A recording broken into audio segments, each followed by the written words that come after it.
بسم الله الرحمن الرحيم عما يتساءلون عن النبأ العظيم الذي هم فيه مختلفون كلا سيعلمون ثم كلا سيعلمون ألم نجعل الأرض مهادا والجبال أوتادا وخلقناكم أزواجا وجعلنا نومكم سباتا وجعلنا الليل لباسا وجعلنا النهار معاشا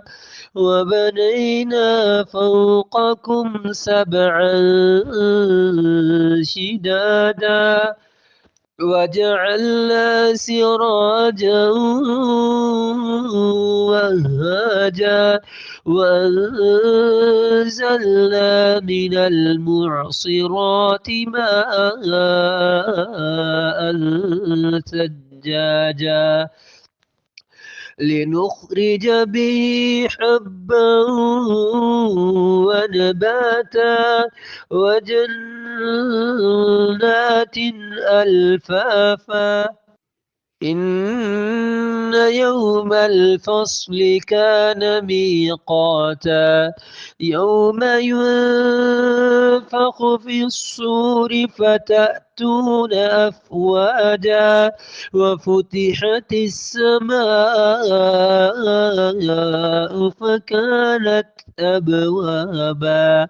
وسيرت الجبال فكانت سرابا إن جهنم كانت مرصادا للطاغين مآبا لابثين فيها أحقابا لا يذوقون فيها بردا ولا شرابا إلا حميما وغساقا جزاء وفاقا إنهم كانوا لا يرجون حسابا وكذبوا بآياتنا كذابا وكل شيء أحصيناه كتابا فذوقوا فلن نزيدكم إلا عذابا إن للمتقين مفازا حدائق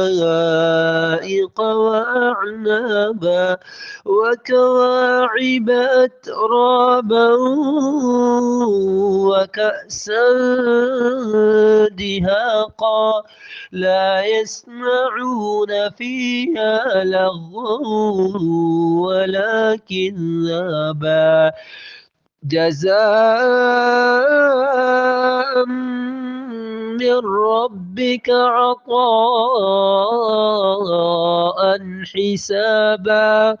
رب السماوات والأرض وما بينهما الرحمن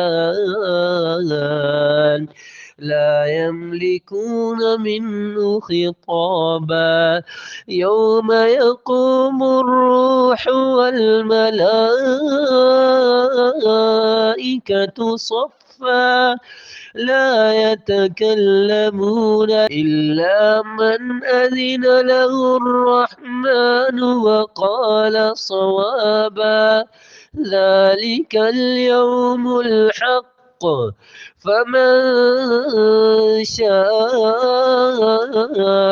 اتخذ إلى ربه مآبا إنا أنذرناكم عذابا قريبا يوم ينظر المرء ما قدمت يداه ويقول الكافر يا ليتني كنت ترابا.